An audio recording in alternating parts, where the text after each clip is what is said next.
Well, let's Thank you. talk about Canada's performance in their opener against Belgium. And they were the better side, were they not? Yeah, they Canada? were. They played really, really well. They went at Belgium from the opening whistle. Belgium, I think, were caught off guard. Didn't expect that. That they honestly, on a different day, they should have won that game. They had so many chances. Not that I'm into advanced statistics any stretch, but XG, expected goals, is one that's actually quite useful. And they're at 2.57 compared to 0.58 for Belgium. They had 22 shots within the area. Only 3 on target though. Right. So, that finishing wasn't there. But yeah, I mean, like John Herman said post game, he was really proud of the effort. But this is a World Cup. You need results. You got to win your first game. So that was frustrating. But as far as the performance is concerned, I think they showed that they can really hang with some of the best teams in the world. So you don't think the Belgians? Do you think the Belgians were caught off guard? I think so. Yeah. I mean, they looked lackadaisical. They didn't look up for the fight to start with anyway. But they grew into the game somewhat. But I just don't think they thought Canada would go at them so quickly. I thought they'd have possession, have the ball. Canada would sit deep, and that wasn't going to be the case. And too bad Canada couldn't make the most of it. Got the penalty, of course, in the first half, and that would have changed everything had they scored. But just my observation: the last 10 minutes of the first half, the Belgians changed their tactics. They decided to move the ball a lot slower, and waited for Canada to make one mistake. And that's what that's and that's right. exactly what happened. You're right. Yeah, they had to calm down Belgium, right? So keep some possession, pass the ball laterally, just breathe a little bit, let Canada chase, and then, like you said, Canada's renowned. The one thing that is one of Canada's shortcomings is that long ball over the top down the middle. They've been caught out 3 or 4 times that exact same ball, and happened again yesterday. And the great teams, as we keep hearing, the build up to this World Cup, what separates the great teams from the not so great teams is give them one chance, a little chance, they can bury you, and that's what happened. They really had one great chance in the game, Belgium, and they jumped all over it and they scored, and that was the difference in the end. It's fair to say that Alphonso Davies is supposed to be the guy. He's supposed to be the leader of Canada. He's the reason they're in it, I guess. People say, look, there's a lot of good players on this team, but he's the guy everybody's watching. He was horrible in game one. Horrible in game one. I don't think. How would you say horrible? I'm glad he said that, actually, Bob. I don't think it was horrible, but he wasn't good, right? And I haven't had enough people say that. I thought he looked like he missed the last couple of weeks with an injury. He wasn't dynamic. He gave the ball away a fair amount as well. Had some moments where, obviously Belgium looked very concerned. But he wasn't the Alphonso Davies that this team needs. And it could well come down to the fact that he's coming off that hamstring injury. I don't know. But I agree. If we're going to grow up as a football nation, if we're going to start, talking soccer properly, then we should hold people accountable and say, yeah, they weren't great. There's this nice little Canada story. It's beautiful. The whole world's embracing it. But if they don't play well, let's damn well tell them they didn't play well.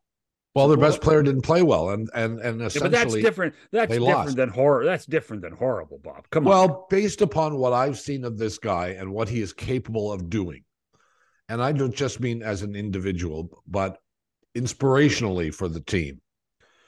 There was none of that in this game. The missed penalty kick is one thing. I don't know whether I would have had. Would you have had him take the penalty kick? No. I mean, he's only had 3 in his career. John David is the taker for Lille in France. He's at 12 in his career. Yeah. Now John Herman alluded to the fact that he lets the players decide on the pitch. I'm not sure I like that. I think generally speaking, you should have your designated penalty taker. They can practice. Yeah. Right. But that wasn't the case. And at the same time, the flip side is you talk to players. They'll say often in a match, if some guy's feeling good, it's all about confidence with penalties, right? Right. Anyone can score a penalty if you're confident. And some guy's feeling good about himself. And he grabbed that ball. He goes, I want that ball straight away. And he's that character that perhaps John David, who's a much quieter character, probably could have argued, but chose not to. You do wonder that the pressure on this team for scoring that first goal too, right? It's been this soccer narrative for 36 years, and maybe he wanted that, which is the wrong motivation, in my opinion. But you can see why, Alphonso, being the face of the franchise, so to speak, wanted that moment for himself, but it didn't work out. Had he scored it, great. No one's saying anything about it, right? But it wasn't a good penalty. It's as simple as that.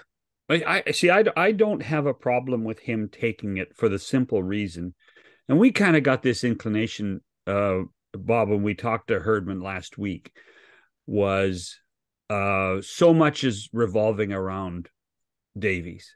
So much is Davies is the focal point. Exactly. If it hadn't been him, there would have been there would have been even a more giant outcry. Why wasn't it him? And so, yeah, I mean, the best player has to take that shot. The best player has to take that shot, in my opinion. Yeah, but it should be the best player at that skill. I think that's what James is saying. I have to agree with you. Yeah. I mean, often you see teams, their PK takers aren't always the best player. I remember Man United for years had a guy called Dennis Irwin, a left back, who was brilliant at them. He always took them, never missed. But if you're Herdman, James, and Alphonso grabs the ball, if he grabs the ball, I'm not sure you're pointing to say give it to David. No. What James has said is that Herdman really didn't make that decision. He let the players make that decision. And I think I love Herdman, and there's not much you can say that's negative on him. But as a coach, you got to make that decision. I think that's got to be Herdman's decision. And I suspect he probably would have gone with David. Except I understand exactly what you're saying. But, the calculated effort that Herdman has made for this team is to make this a players' team. The players are so important to the success of Herdman's plan that every once in a while you have to trust the players. So in that case, though, you're relying on the fire in the guy's heart. Yes, that's right. But that's dangerous to me. I think you should be up here. Use your head. Who's more comfortable in that position? You can't tell me Herdman doesn't believe in fire in the belly. Of course, yeah. It's a balance, though, right? I mean, if John David's taken most of Canada's penalties to this point and takes them, every week at Lille, he's more comfortable in that position, right? I understand completely, but when Alphonso Davies grabs the ball, it's his ball. Yeah, I agree with that. When he grabs it, because he is the leader, well, one of the leaders, but he's certainly the biggest personality. And like I said, John Davies is a quiet guy. He really does his talking with his feet. So when Fonzie takes that ball and say, I'm doing this. I mean, can you imagine what Canada Soccer wanted? They're envisioning the marketing. Had he scored the first goal for Canada at World Cup, I mean, everything would align there beautifully, right? All those damn commercials you're seeing between breaks or Fonzie. Yeah. By the way, it can still happen.